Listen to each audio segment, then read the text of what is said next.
Muito boa noite, seja bem-vindo à informação privilegiada desta quinta-feira. Vamos começar com uma entrevista com José Luís Carneiro, o secretário-geral do Partido Socialista, que já está connosco. Boa noite. Olá, boa noite. Seja bem-vindo.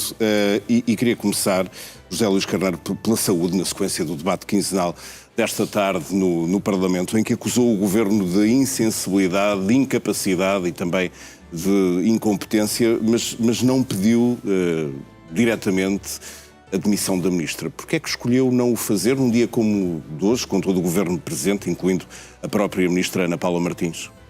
Já há muito tempo que nós dissemos que a Ministra não tinha condições. Aliás, fomos talvez dos primeiros a afirmar que ela estava sem a autoridade política. Mas hoje não verbalizou isso. Por uma razão, porque o primeiro responsável é o Primeiro-Ministro. A partir do momento em que o Primeiro-Ministro não tem a sensibilidade para compreender as falhas graves que não apenas lesam a vida das pessoas, mas também que colocam em causa a credibilidade do próprio Estado, o Primeiro-Ministro é o primeiro e mais importante responsável que deve assumir com humildade democrática as responsabilidades pelas falhas que têm vindo a acontecer. Eu hoje não queria deixar passar esta oportunidade sem deixar ficar uma palavra de solidariedade às famílias das vítimas mortais. Eu recordo que hoje recordei ao Primeiro-Ministro que em julho passado apresentei-lhe uma proposta para a coordenação da emergência hospitalar, um modelo que foi construído com pessoas que são conhecedoras profundas da nossa emergência pré-hospitalar, da proteção civil, conhecem um modelo que hoje está instalado em Espanha, França, Reino Unido, e tive esta atitude construtiva.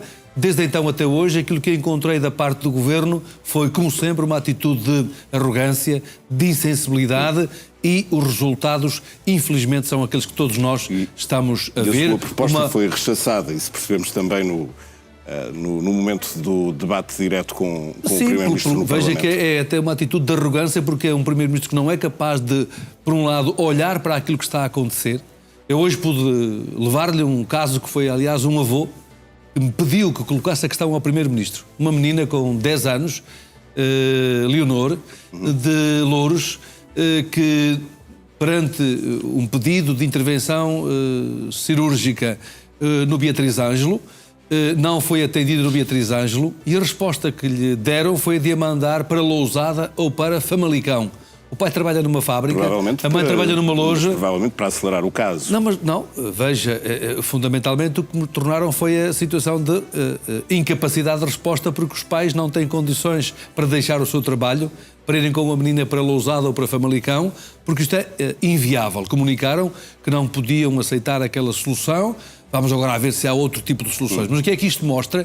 Mostra que há uma incapacidade e uma falta de sensibilidade, porque o Primeiro-Ministro fala na Assembleia da República, falou, aliás, durante o período do Natal, como se tudo estivesse a correr sobre rodas, se estivéssemos num mar de rosas. Mas, de facto, por um lado, as urgências fechadas, os casos cada vez em maior número de grávidas que dão à luz nas ambulâncias e no espaço público. Ou seja, são casos amplamente conhecidos. É um caos que está instalado e não há a sensibilidade de um Primeiro-Ministro para reconhecer os erros e construir soluções de resposta às pessoas. E mesmo que Luís Montenegro assuma as responsabilidades políticas por tudo aquilo que tem vindo a acontecer mal na saúde, ele para já tem mantido a Ministra. Sim, aliás... A retirada da Ministra não resolvia... não seria o início para resolver os problemas? É evidente que, em si, se o Primeiro-Ministro quiser manter a política que tem vindo a desenvolver, não resolve os problemas, porque, veja, havia uma reforma em curso, a reforma relacionada com as unidades locais de saúde, que visava dar outra eficiência. Foi constituída uma própria estrutura executiva. O que é que o Governo tem feito desde então até hoje? Desde que tomou posse há cerca de 2 anos, porque o Governo continua a tirar responsabilidades para aqueles que já foram julgados eleitoralmente. Já está há quase 2 anos no Governo. Quem prometeu facilidades foi o Dr. Luís Montenegro. Nós sempre dissemos que o tema da saúde e outros temas do Estado são complexos e exigem respostas estruturadas e duradouras. Ele prometeu em 6 meses respostas para o SNS. Até hoje, o que se vê é que o sistema de saúde está pior. A emergência hospitalar e a pré-emergência hospitalar está hoje pior do que estava na altura. Aliás, eu falei... Mas foi o Primeiro-Ministro que voltou a lembrar que o Governo do Partido Socialista deixou também a saúde neste Estado. E cada vez que ele invoca este argumento, eu, pelo menos, tenho essa percepção de que o senhor depois fica com dificuldades em responder. Não. É uma assunção da culpa também do lado do PS. Nós gerimos o período mais crítico do país no que diz respeito à saúde. Fomos dos países da União Europeia e da OCDE que melhor geriram o tempo da pandemia do Covid-19. Isso foi uma resposta do Serviço Nacional de Saúde e da organização, da gestão, da resposta, da entrega de profissionais a quem temos uma palavra de gratidão. Mas recordo que nós reforçamos os recursos humanos, nós reforçamos o investimento em equipamentos. Nunca, como nós no Governo, foram reforçados tanto os meios de investimento no Serviço Nacional de Saúde. Agora, o caso da emergência médica, porque é disso que estamos a falar hoje com as 3 vítimas mortais. É que o Primeiro-Ministro é tão insensível que não consegue compreender que tem que reconhecer uma realidade que ela entra pelos olhos dentro das pessoas. Veja bem isto. Soubemos ontem que o Governo não ativou o protocolo com a Liga dos Bombeiros Portugueses, que era o que permitia ter o maior número de ambulâncias para poder responder às chamadas que são feitas para o 112 e para outros números, nomeadamente o SNS 24. Ora, porquê é que o Governo não ativou essas ambulâncias das associações humanitárias? O que me dizem é que está a acontecer 2 fenómenos que complementarmente dão estes resultados. Não há uma redundância em relação às chamadas telefónicas. As pessoas podem estar horas a tentar telefonar para o SNS 24 ou para o INEM e por vezes não para o 112 e não conseguem fazer as chamadas. E não há um sistema de redundância que reencaminhe esse tipo de contactos para as associações humanitárias. Segunda questão, a não ativação das ambulâncias. O que me dizem é que o que o Governo não quis ver foi aquele movimento das ambulâncias para as urgências hospitalares, que depois ficam à espera nos hospitais e nas urgências, porque o Serviço de Saúde não tem capacidade de responder às necessidades e à procura das emergências hospitalares. Isto tem muito que ver também com a preparação do inverno, porque quando vocês noticiaram e outros noticiaram que o Governo sabia que não tinha comprado vacinas para a gripe para todas as estirpes, o que significa que este período, esta época do ano, é em si mesma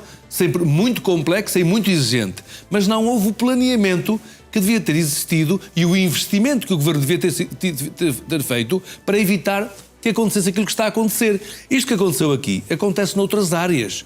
Veja o que aconteceu nos incêndios no verão.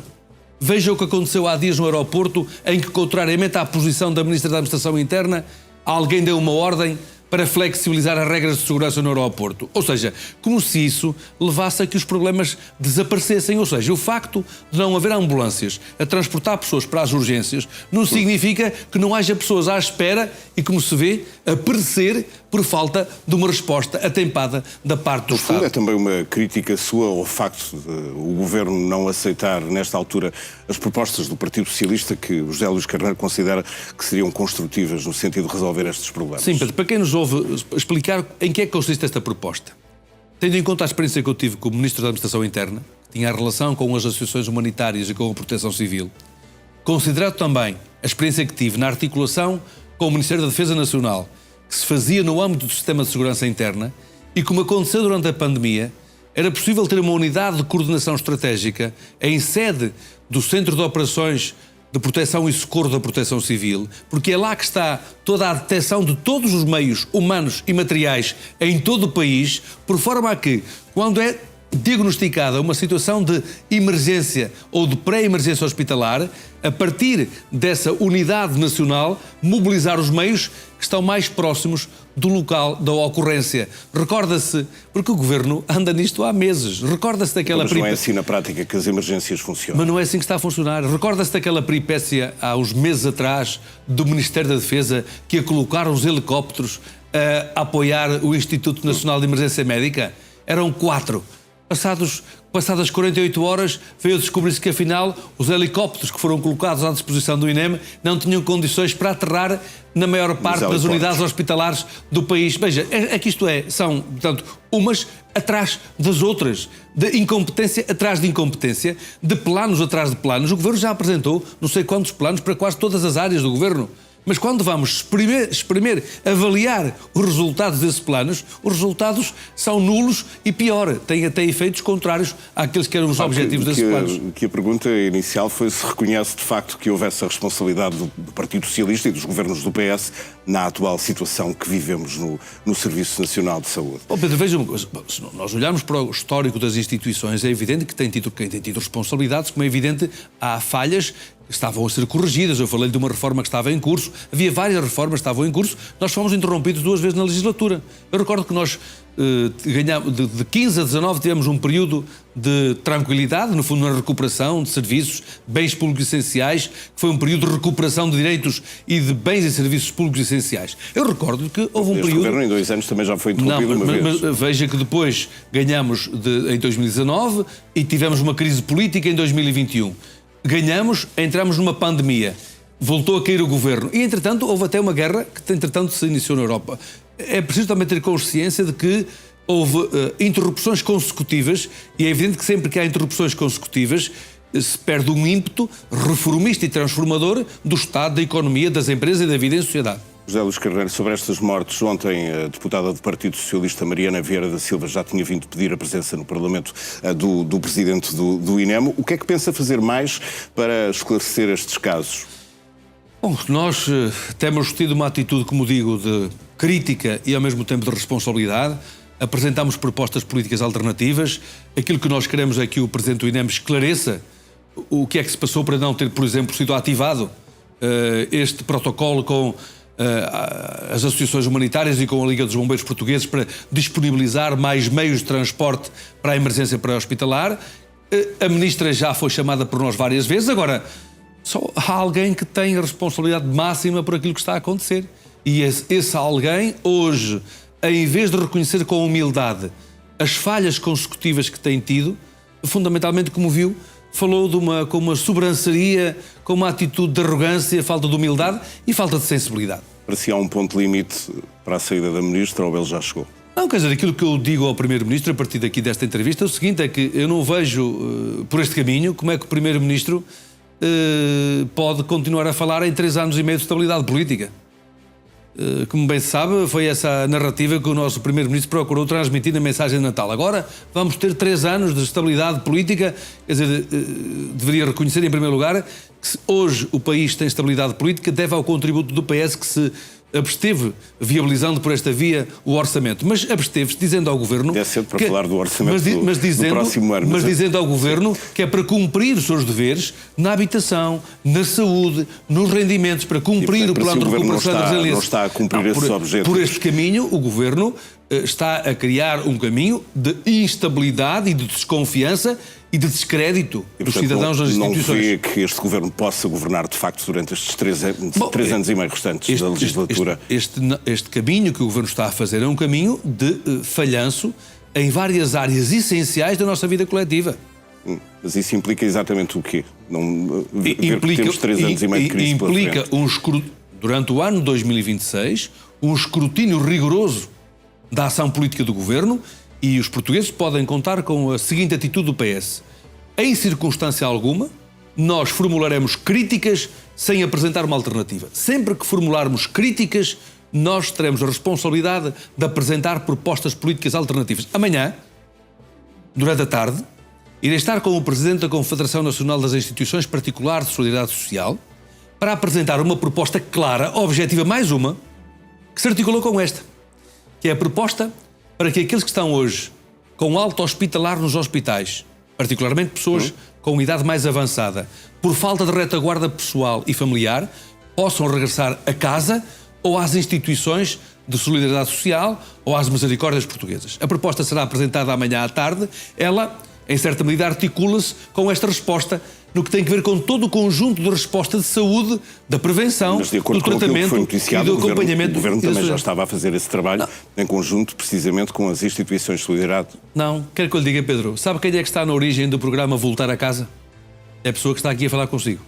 Quando eu era secretário-geral adjunto, falei com o Padre Lino Maia, que pode testemunhá-lo, Presidente da Confederação Nacional das Instituições Particulares de Solidariedade Social, falei com o Dr. Manuel Lemos, da União das Misericórdias, e, em conjunto, apresentaram uma proposta à Ministra do Trabalho, Ana Mendes Godinho, e à Ministra da Saúde, Marta Temido. Esse é o passado. E fez o projeto piloto que se testou na Guarda para avançar com esta solução. O que é certo é que 2 anos de governo, quase 2 anos de governo, e até agora o governo... dizer é que o governo não tem feito nada relativamente aos internamentos sociais. Então veja uma coisa, é quase que a mesma coisa dizer o governo. Então o governo esteve estes quase 2 anos em funções. E hoje, depois de terem morrido 3 pessoas, o Primeiro-Ministro vai anunciar que vai comprar ambulâncias. Então, mas os bombeiros do país não têm ambulâncias para serem contratualizadas com o Estado, com o Governo? É que os postos de emergência médica funcionam nas associações humanitárias. O Governo que tem que explicar, que é a pergunta que lhes deve ser feita, é porque é que não ativou o protocolo que ativou no ano que passou. Com o reforço das ambulâncias. Esta noite ficámos a saber que o Presidente da República promulgou a lei que estabelece as urgências regionais. É uma boa notícia? Olha, queria dizer o seguinte, os atores principais, ou seja, as instituições, as pessoas que trabalham na saúde, desconhecem os diplomas que o Governo levou ao Presidente da República para poder promulgar. Agora, eu chamo a atenção para o seguinte, as urgências de Setúbal, nomeadamente do Distrito de Setúbal, estamos a falar de quase 800 mil pessoas, quase 1 milhão de pessoas.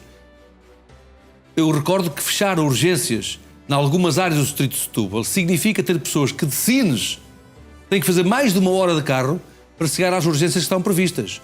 Agora, independentemente daquilo que estou a afirmar, que é numa altura em que o Governo tem meios mais exíguos, ou seja, tem menos meios para fazer o transporte de doentes que carecem de urgências, é a altura em que está a alterar a estrutura das urgências hospitalares sem ter os meios garantidos de transporte, de acompanhamento e de previsibilidade e de segurança em relação quer à obstetrícia, quer à pediatria, quer também aos doentes urgentes.